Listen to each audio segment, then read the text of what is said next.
It's just nostalgia, bro. Stop complaining about everything being worse nowadays because you're just old. Hey there, all you beautiful guardians of the glaze. Welcome back to the Milky Donut. If you're new here, this is the Milky Donut. We do all things video games, movies, and pop culture. And if you're not new here, are you really that attractive, or am I just nostalgic for your face? Well, as always, shout out to the current subscriber of the week, Mr. Sheriff Sour Hour, and make sure you stick around until the end of the video for the reveal of the brand new subscriber of the week, because it could very well be you. No video game time travel machine today, you'll have to wait until this weekend for that one, but I don't think you're going to want to miss it, so make sure those post notifications are on. And with all that nonsense out of the way, let's jump into why your favorite video games and other pieces of media are only good because of nostalgia, and you're just an old man.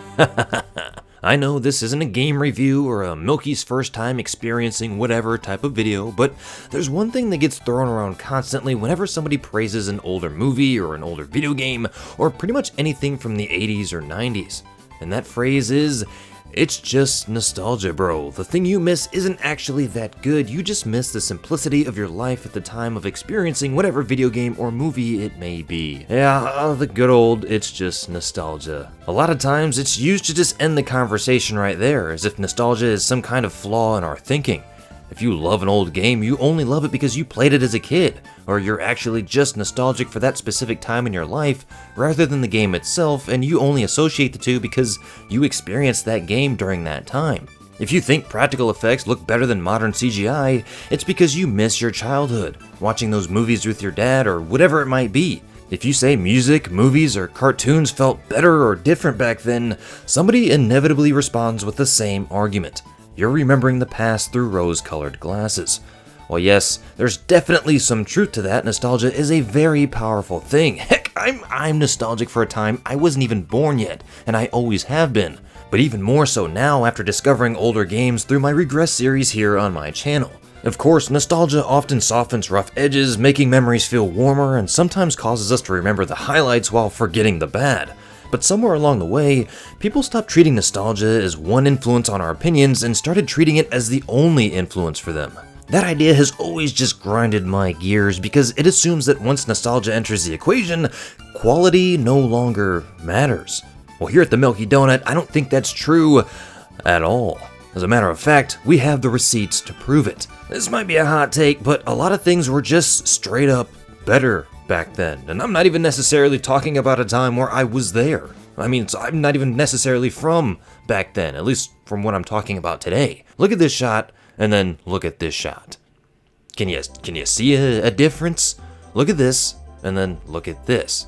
And that's just two examples. And that's not even getting into the lack of good storytelling. Constant messaging being shoved down your throat with zero nuance, weak writing, unoriginal ideas, remakes, sequels, prequels, anything but new ideas. I wanted to make this video because over the last 7 months, I've spent an incredible amount of time playing games that I either completely missed growing up, or I just wasn't born yet. Games like Super Metroid, Chrono Trigger, I'm currently going through the Final Fantasy games, Metal Gear Solid, and none of these games were a part of my childhood. I didn't have memories of playing them after school or renting them from Blockbuster or staying up late trying to beat them with friends. Sure, I have my own memories doing things like that. After all, I did manage to make it to the Blockbuster era shortly before it died, but my first experience with all of these games happened as an adult, and yet I still fell in love with them. I still feel like they not only hold up, but do so many things better than a lot of games do today. That immediately made me question one of, in particular, the internet's favorite arguments. If these things are indeed only remembered because of nostalgia, then why do they continue to impress people who have absolutely no nostalgic connection to them? Why do they consistently appear on lists of the greatest games ever made generation after generation? Why do younger players continue discovering them and walking away amazed? Well, one of the biggest answers to those questions is slop. We have a lot of slop pumped out by big corporations these days, both in the film and gaming industry. That's not to say that there aren't bangers that come around here and there, and that's not to say that there weren't pieces of hot garbage back in the day either. But for the most part, a lot of things just kind of suck nowadays. It's kind of sad to think that if I have kids, they might not have that one thing, that one game or movie that's the face of a generation. My parents had Star Wars.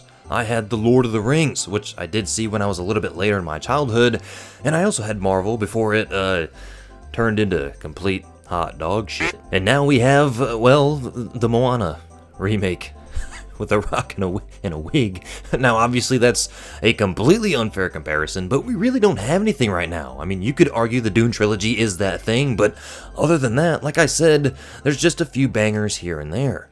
Nostalgia can absolutely influence how we experience something, but it can't create quality where none exists. I said something in one of my regress videos, I think it might have been my Super Metroid video, but I said nostalgia can bring you back to a game, but it can't keep you there. It still has to hold its own. Think about all the movies, TV shows, toys, and games that came out during the 80s and 90s. Thousands of them have been completely forgotten. As a matter of fact, I even have an old video I made right here on this channel about the downfall of fast food toys and how that changed the modern kid experience of something even as simple as getting a cool toy from McDonald's. Almost nobody passionately defends every single action movie that was released in the 80s, or every platformer that came out on the SNES. If you think about it, most mediocre media simply fades away because there's nothing compelling enough to keep people talking about it, unless it's so bad that it's good or it receives a unique cult following. The things all you unks continue to celebrate decades later usually have something else going for them.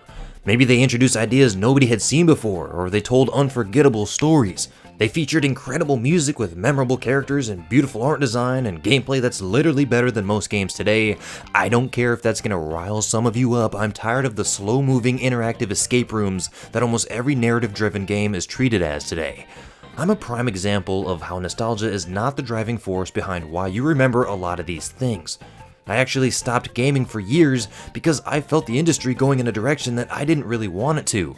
And unfortunately, it's gotten even worse than I ever imagined. Thanks Sony. Thank you. I canceled my PSN account, so yee up yours! And it wouldn't be until Helldivers 2 that I would get back into gaming because it literally felt like a modern PS2 game, and actually gave birth to the Milky Donut channel because that was my first ever video on YouTube. I also think people misunderstand what nostalgia actually is. Nostalgia isn't simply missing the past, it's remembering how something made you feel. When people say they miss Saturday morning cartoons, they're rarely talking about the exact animation quality of every show. They're remembering waking up without responsibilities, popping a Pop-Tart into the toaster, and spending the morning completely immersed in cartoons before going outside to play with their friends. When someone misses going to Blockbuster, they aren't claiming that renting physical tapes was objectively more convenient than streaming, although I honestly hate streaming and I do think it's worse than actually going to find something yourself. They're remembering the excitement of walking through the aisles, arguing with your friends over what to rent, and taking a chance on something they'd never heard of.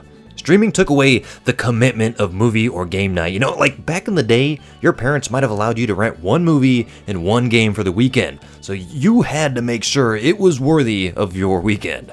It was fun and made the experiences so much more memorable. Now we just doom scroll on Netflix only to watch some horrible Netflix slop or giving up and just going to bed. The experience mattered just as much as the product did, and that's something modern conversations often overlook. Nowadays, the quality of something is pretty much evaluated based on how efficient it is. Streaming is faster than driving to a video store, and digital games are more convenient than swapping discs or cartridges, and it saves the studio more money, because you know that's the real driving force behind all of that. And I mean, yeah, those things are technically true, but convenience and quality of experience aren't always the same thing, my dear guardians. Sometimes the extra effort was part of what made the experience so memorable. Another huge reason why older media continues to resonate is that limitations often force creators to be more inventive, something I've said multiple times within my Regress series. Developers working on the NES and Super Nintendo couldn't rely on realistic graphics, ray tracing, or AI to impress players. They leaned heavily into memorable art direction, distinctive music, and great gameplay mechanics. Who would have thought? Filmmakers who had something to prove and couldn't just generate entire worlds or characters inside of a computer program built elaborate practical sets, miniatures, and creature effects that gave their movies a tangible quality that I think movies severely lack to this day. And of course, those limitations didn't always automatically make older media better. Like I said, there's plenty of hot garbage that came from those eras, I'm sure. But the best creators learned how to turn technical restrictions into creative strengths, and those strengths continue to stand out decades later. The phrase, "it's just nostalgia, bro," also assumes that older fans are incapable of recognizing flaws, and that should anger you, my beautiful Unk Guardian. Let me tell you something, come a little bit closer. Most people who grew up with classic games can tell you exactly which mechanics haven't aged well. As a matter of fact, you guys do it all the time in my comment sections.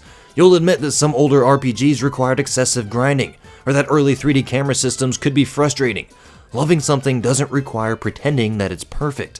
At the same time, acknowledging flaws doesn't erase everything that those works accomplished. Because guess what? Great art has always been imperfect. But are people sometimes blinded by nostalgia? Like, is that a real thing? 100%. Absolutely. Even I am. Every generation tends to believe that the entertainment they grew up with was somehow the best. But if a kid from this generation comes up to me 20 years from now and says the live-action remake of Lilo and Stitch was better than the original cartoon, I'm just gonna be like, no, you're actually just an idiot, bro. No, you're wrong.